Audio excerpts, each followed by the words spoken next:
ones like whenever we do the MBS Showdown or when we do Make It Rain Dog. Of course, like we're going to, you know, we're not gonna have those because that's an official event with a lot of money on the line. But you're at like the local level offline, where there's, you know, there's like it's all pure offline gameplay. No input delay, no nothing. We want to showcase the characters. Yeah. Because we got really good players here. We want them to show you what they can do. I agree. I agree. Because why not? Yeah.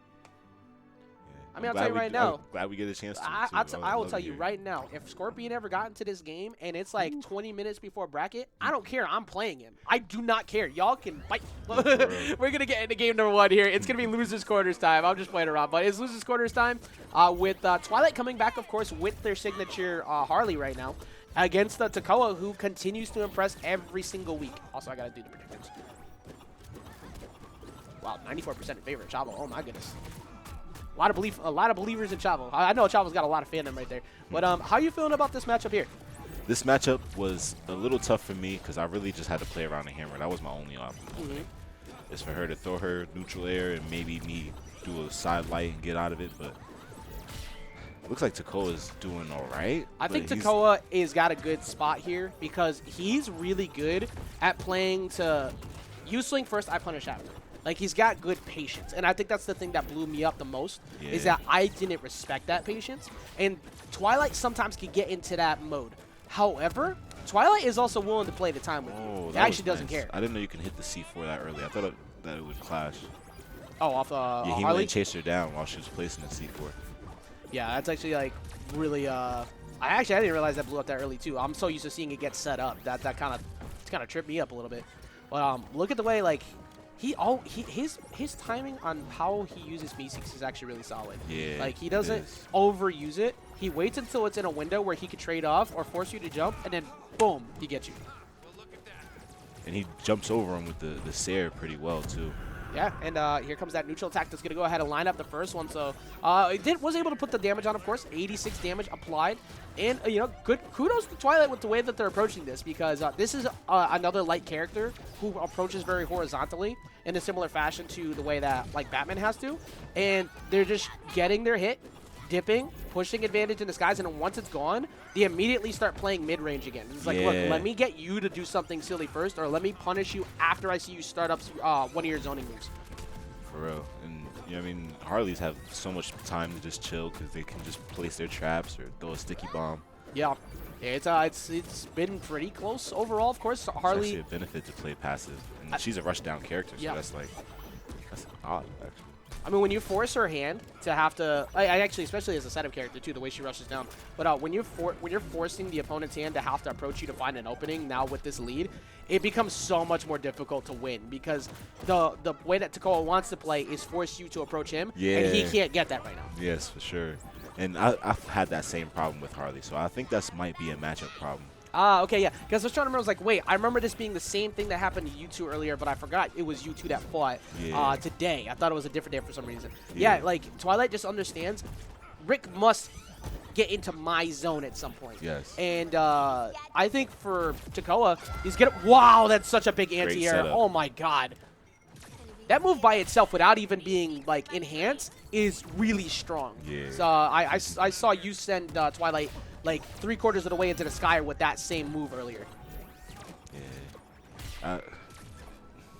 Not much I can say. I like how he puts the polymorph right onto the Meeseeks almost every time he uses it. Yeah, it's like Mr. Meeseeks, look at me. Like, look over here at the Meeseeks. Don't pay attention to what's about to happen afterwards. And he always plays right around it perfectly. He makes sure that when polymorph gun is used, it doesn't get wasted. It always got purpose. But that Nair's going to go ahead and find the second stock, and that's going to put him put Twilight back up in the lead. Yeah, sure will. This is looking like that again. Incredibly impressive the way that Twilight continues to approach it. You got to be super careful about like how you decide to box in with Rick. But because of the fact that you're up a stock now, it's not too bad. And I think that hammer actually helps so much because when you do full hop over, you as Rick have to respect that. Yeah, that's facts. And I'm actually noticing where the opening is. I think Tekoa, I don't know if you realize that that's the way, but once she throws that neutral hammer, you can get a good approach from above. That's been my hardest problem because Harleys love that bread and butter where they throw the glove and then do a neutral air right after. Yeah, like the biggest thing is like you kind of have to early game tell them they can't dare, and then after that play the game. But until you have made the Harley scared to do that, they kind of just do it without fear ever. Yeah, for sure. Again, he gets the setup. He Ooh, just missed the Mega seed. Seed. That was so close. Ooh. Ooh. I've been seeing more fart bombs of late. That was like Yeah. the least pressed button I've seen out of Rick for the longest time, and I'm now starting to see it be used at ledge more It's often. a beautiful edge guard tool. Yep, I also saw you as well as Tekoa earlier were using it off the platforms as you're drifting away, so Yes. like slide off the platform. I learned that from a top Rick that I found on Twitter. We played some friendlies, and he was doing that, and he showed me how to really set it up.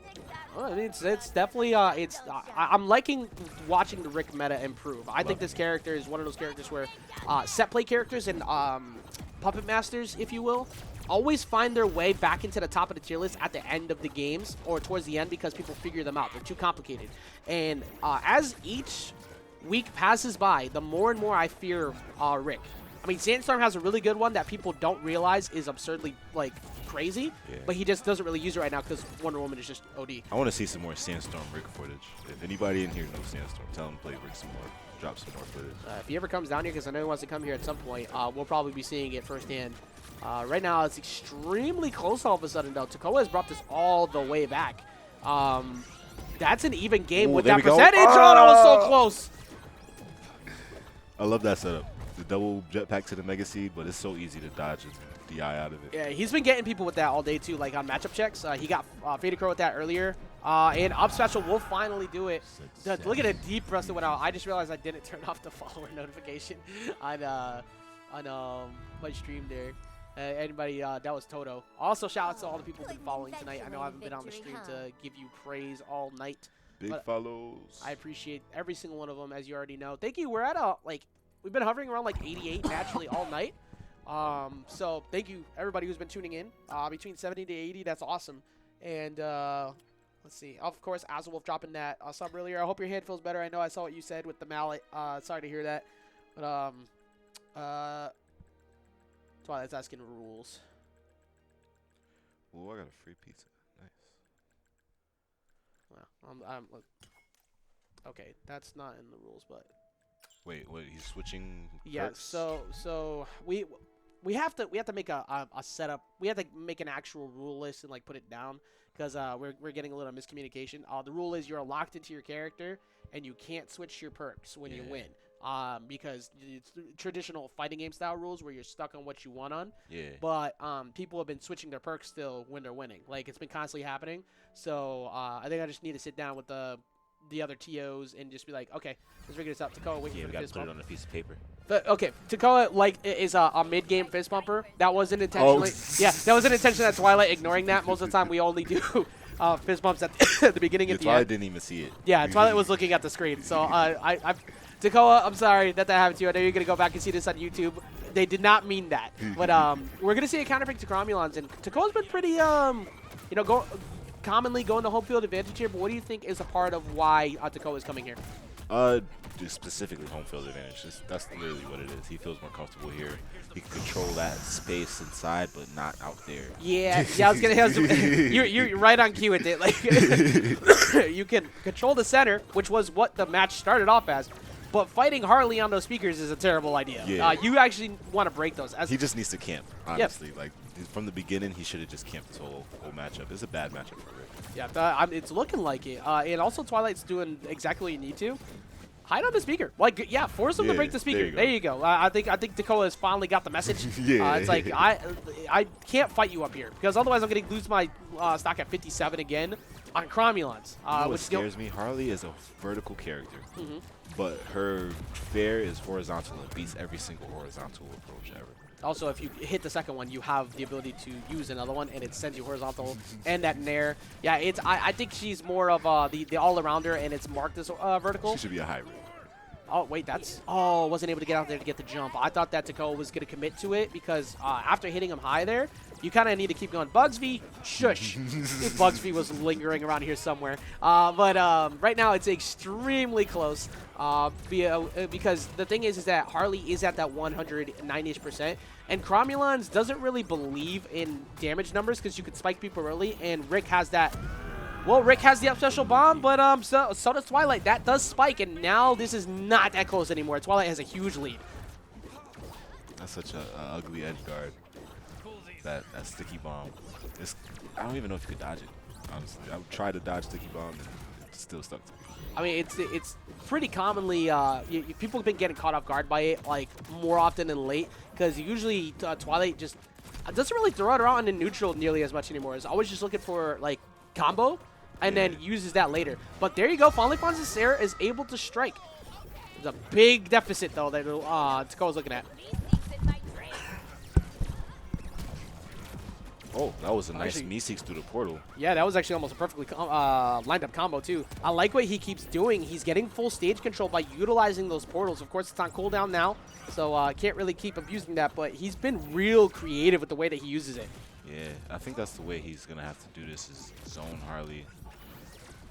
It's just such a weird matchup. I didn't realize that the just the normal version, not even the charge projectile version, would break that bomb. So that's actually...